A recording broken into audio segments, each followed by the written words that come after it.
We are in Cleveland, perhaps unexpectedly from where the Guardians were a month ago. Tonight, they have a chance to clinch a playoff spot. Since September 4th, Cleveland was 11 games out of first, and at the moment, they're a half game behind the Tigers, who did win earlier against the Red Sox. Cleveland still owns the tiebreaker over Detroit, so a win would put them back atop the AL Central tonight. The Guardians punch their ticket tonight. It will be behind the left arm of Joey Cantillo.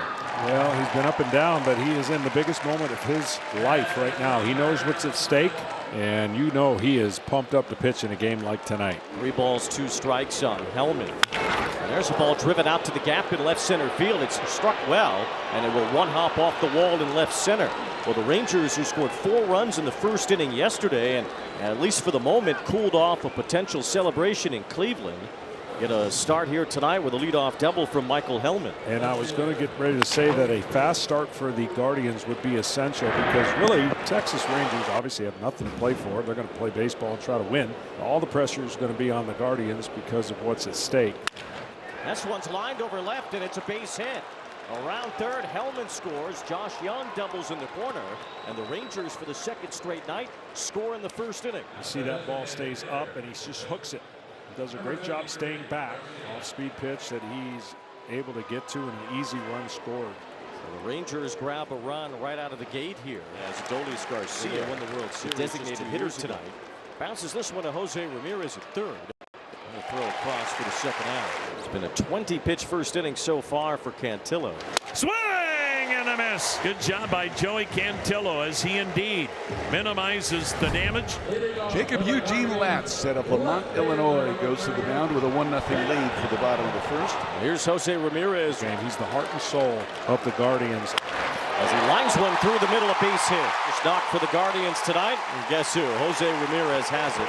A 2-out single here in the first. When you look at the cleanup hitter for this team tonight, and it's a guy with a lifetime major league average of 155 on a night where they could potentially clinch a playoff spot.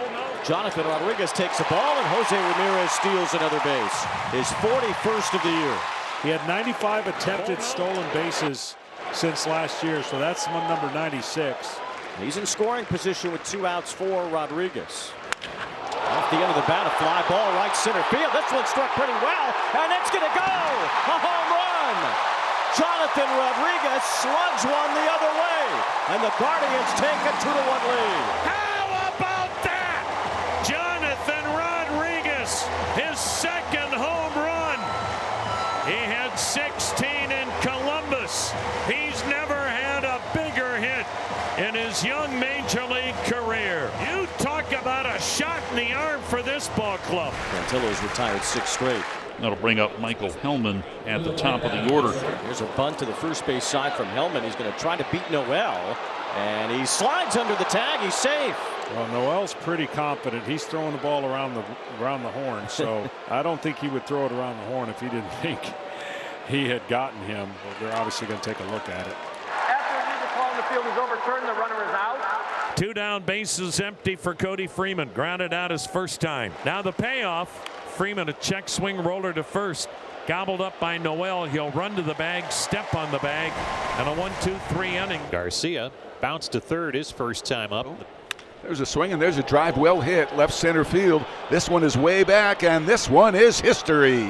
Adolis Garcia sends one way up the bleachers in left center as he cracks a game-tying home run. No doubt about it, as he got a 3-0 pitch out over the plate and launched it into the bleachers. And just like that, we're tied up. One away here in the bottom of the fourth. And we'll bring up Jonathan Rodriguez. Guardians are playing their prototypical game. Like you said, they don't play in a lot of blowouts.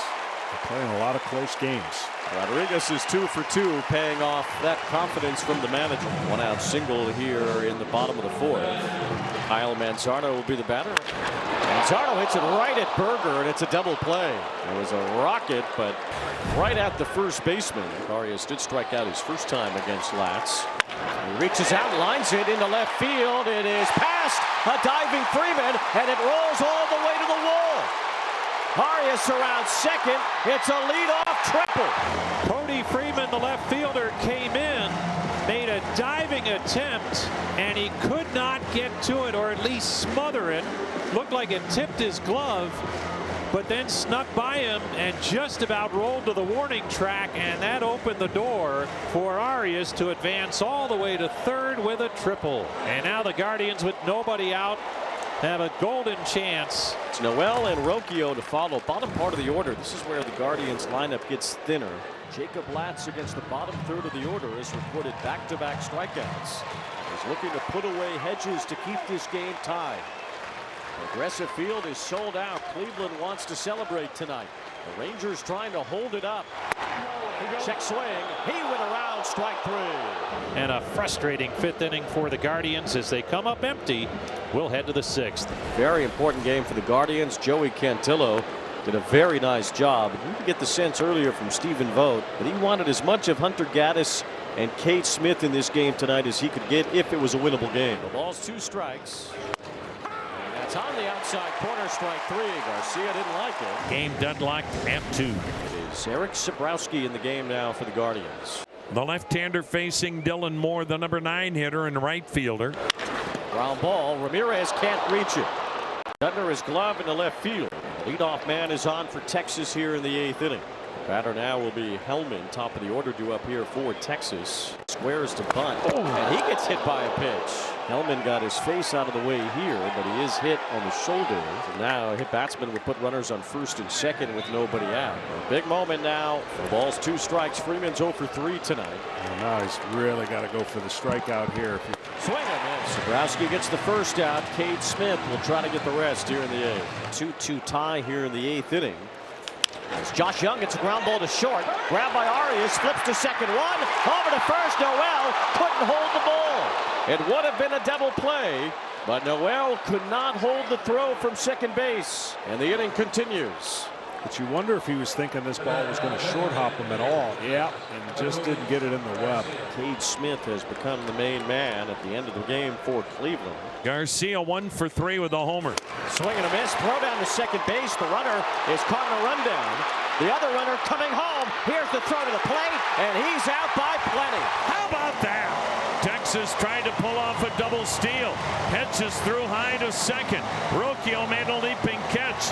They had Young in the rundown, and as he ran him back toward first, Rocchio fired a strike to home, and they get Dylan Moore trying to score. It's not October yet, but it feels like it, doesn't it? Naylor's on base, a 2-out walk. It's the first walk issued in this game. There is the ultimate contact machine, Stephen Kwan, 0 for 3. Inside is the best chance for him to pull a ball and get it for power. 3-2. Kwan lines it. It's caught by Tellez. What would have been an RBI hit down into the right field corner.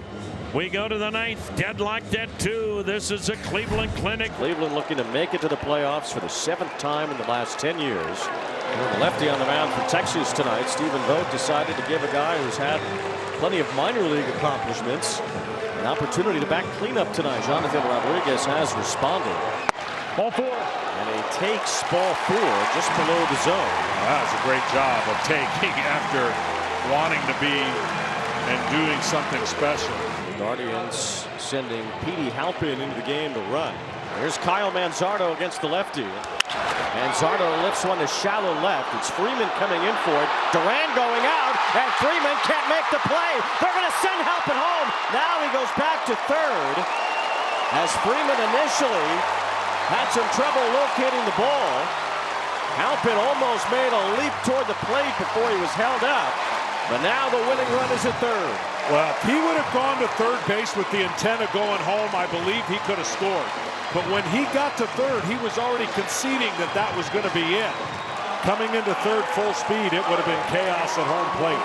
The Guardians trying to find their brand of chaos here in the bottom of the 9th. And they're actually going to walk the bases loaded. So interesting move here, putting a lot more pressure on some strikes.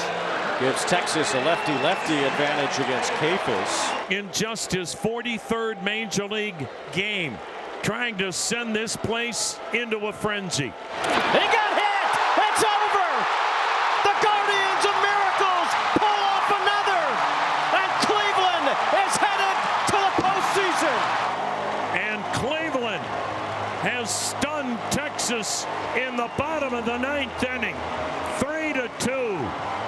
And the Guardians become the 6th and final American League playoff team, and 2 years in a row, Stephen Vogt and this coaching staff have taken Cleveland to October baseball, and it is done in the most unlikely manner. 2 outs, nobody on, a walk, a bloop single, an intentional walk, and a hit by pitch. Is that Cleveland Guardians baseball in a nutshell? What a scene in Cleveland. They did it.